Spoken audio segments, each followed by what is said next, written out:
अस्सलाम वालेकुम। ये साको का इन्वर्टर है 3.5 किलोवाट का। इसकी इंस्टॉलेशन के बारे में आपको बताएंगे।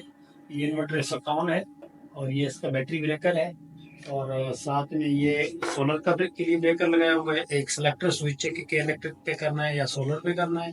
साथ में ये इसके आउटपुट ब्रेकर है जो यहाँ से निकल के आउटपुट ब्रेकर के थ्रू आपके डिस्ट्रीब्यूशन बोर्ड पे जा रहा है। और ये इसका मेन इनपुट है के इलेक्ट्रिक का। इनपुट इस ब्रेकर के थ्रू आ रही है आपके इन्वर्टर तक। ये बैटरी और इन्वर्टर के बीच बैटरीज के लिए ब्रेकर लगा हुआ है। और ये इसमें इन्वर्टर में यहाँ आप देख लें, ये मेन एसी इनपुट की सप्लाई है जो कि इलेक्ट्रिक की है। यहाँ पे लाइन और न्यूट्रल का केयर करके कनेक्ट करना है। साथ में ये आउटपुट है जो आपके घर के लोड के लिए है। और यहाँ पे बैटरी की सप्लाई लगेगी, पॉजिटिव और नेगेटिव ये केयर करके लगाने होंगे। पॉजिटिव पे पॉजिटिव कनेक्ट करेंगे और नेगेटिव पे नेगेटिव। ये पीवी सोलर पैनल्स की सप्लाई है।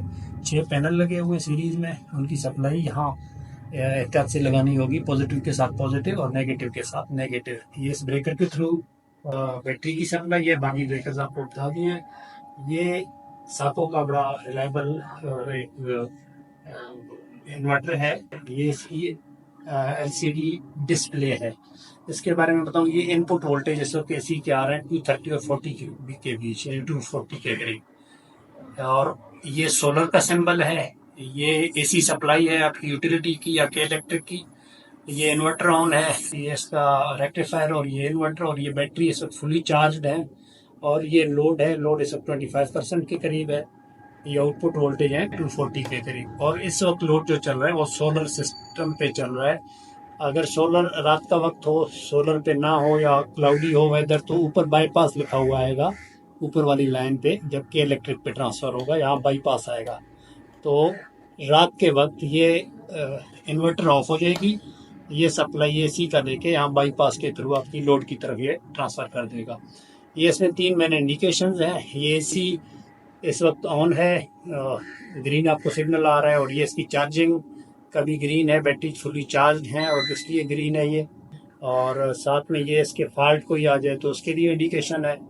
और ये 4 बटन हैं। ये एस्केप का बटन जो है ना, ये बैक करने के लिए है और ये अप एंड डाउन के लिए है। आप रीडिंग देख सकते हैं, यहाँ डिफरेंट फ्रीक्वेंसी देख सकते हैं। इसको अप एंड डाउन करके कितना करंट है, कितनी लोड है, ये टोटल आप यहाँ से देख सकते हैं। ये सेटिंग के लिए आपको इंटर में जाना पड़ेगा। इनिशियल सेटिंग आपको बताएंगे कि कौन कौन से सेटिंग आपको इनिशियली करने पड़ेंगे। अब हम इसके कॉन्फ़िगरेशन पे जाएंगे।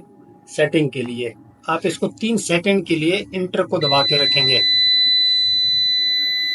ये आ गए हम सेकंड सेटिंग मोड पे। अब 00 जो है ना, स्कैप, ये बैक करने के लिए है। इसका स्कैप रखा हुआ है, ये स्कैप का की आप दबाएंगे तो बैक हो जाएगी। ये अप एंड डाउन की से आप जाएंगे। नंबर 1 सिलेक्शन हमने इस पे रखा हुआ है सोलर, यानी सोलर की पावर हो तो सोलर की पावर कंज्यूम होगा। ये नंबर 2 पे इसकी जनाब है करंट रेटिंग की 60 एम्पेयर पे सेटिंग रखी हुई है। ये फर्स्ट नंबर आपने, अगर आपके पास सोलर लगी हुई है तो आप सबसे पहला नंबर सोलर रखेंगे। और अगर चेंज करना चाहते हैं तो इंटर दबा के आप इसको यहाँ से चेंज कर सकते हैं।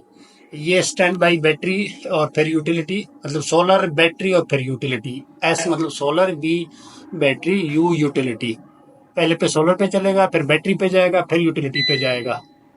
ये यूटिलिटी है, आपने सिर्फ यूटिलिटी पे लगाना है, सोलर और बैटरी पे नहीं ले जाना तो आप 1 रखेंगे। ये डिफॉल्ट सेटिंग ये होती है। जब आप ये इंस्टॉल करेंगे तो इस सेटिंग से हटा के आप इसको सोलर फर्स्ट करेंगे।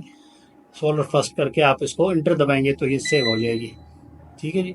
ये सोलर है पहले भी सेटिंग इसकी। ये करंट की सेटिंग है 60 एम्पेयर। और ये एपीएल ये मतलब ऑटोमेटिक इसकी जो पावर सेटिंग है वो वोल्टेज की सूरत में कि कितने वोल्ट पे ये ऑपरेट करे। ये 90 से 280 तक काम करेगा। एपीएल का ये मतलब है। अगर आप इसको यूपीएस करना चाह रहे हैं तो यूपीएस जब अगर आप करेंगे तो फिर वो वोल्टेज लेवल चेंज हो जाएगी। डिफॉल्ट सेटिंग एपीएल है, यही रहने दें। अगर आप यूपीएस करेंगे तो 170 से 280 तक ये काम करेगा। और इसके बाद की सेटिंग पे हम अगर जाएं, ये जनाब है यूज़र डिफाइंड। ये बैटरी का सेटिंग है, यूज़र डिफाइंड आप इसको कर सकते हैं। मैंने यूज़र डिफाइन किया हुआ है। 5 नंबर को फ्लडेड बैटरी आप कर सकते हैं एंटर करके। आप अगर यहाँ इसमें जाना चाहिए, बैटरी की सेटिंग है, जेल टाइप बैटरी है तो आप ये रख लेंगे, ये फ्लडेड बैटरी है तो ये रखेंगे। मेरा डिफरेंट बैटरी है तो मैंने यूज़र डिफाइन करके इसको रखा है, और इसकी सेटिंग फिर 26 और 27 वगैरह में भी जाके करंट वगैरह और वोल्टेज की सेटिंग इसमें करनी पड़ेगी, तो इसलिए मैंने इसको यूज़र रखा हुआ है। ये 6 नंबर पे LFD मतलब ये डिसेबल रखा हुआ है मैंने ऑटो स्टार्ट को। अगर कोई फॉल्ट आ जाए तो आपने अगर ऑटो स्टार्ट को इसके इनेबल रखना है तो आप इसको 6 नंबर से चेंज कर सकते हैं ओवरलोड वाली फॉल्ट को। ये 6 नंबर LFD का मतलब है डिसेबल है। ये अगर कोई फॉल्ट आएगी तो रिस्टार्ट खुद नहीं होगा। अगर आपने इसको इनेबल करना है तो आप इसको LFE करेंगे, ई मतलब इनेबल, डी मतलब डिसेबल। इसी तरह नेक्स्ट इसकी टेम्परेचर के लिए, अगर टेम्परेचर में आपको डिसेबल करना चाह रहे हैं कि ओवर टेम्परेचर से बंद हो जाए, खुद रिस्टार्ट हो जाए, फिर इसको इनेबल करना पड़ेगा, डी को ई करना पड़ेगा। ये इसके बेसिक सेटिंग्स आपको मैंने बता दी हैं। वैसे 0 से लेके 36 तक सेटिंग है, बाकी डिफ़ॉल्ट सेटिंग इसके ठीक है। आगे current setting, frequency setting, voltage setting वो नॉर्मल जो डिफ़ॉल्ट के हैं वो रहने दें, या आपने पहले दूसरे तीसरे 4-5 नंबर तक जो ज़रूरी चेंजिंग्स हैं वो आप कर सकते हैं। बाकी आप अपने रिक्वायरमेंट के मुताबिक कि कितने पे चार्ज करें, कितने वोल्टेज, कितनी फ्रीक्वेंसी होनी चाहिए, 50 फ्रीक्वेंसी रखना है 9 नंबर पे, इस तरह 10, 11, 12 वो डिफ़ॉल्ट के रहने दें सारे, कोई रिक्वायरमेंट इतनी नहीं है। तो ये इसके इनिशियल सेटिंग्स के हवाले से है।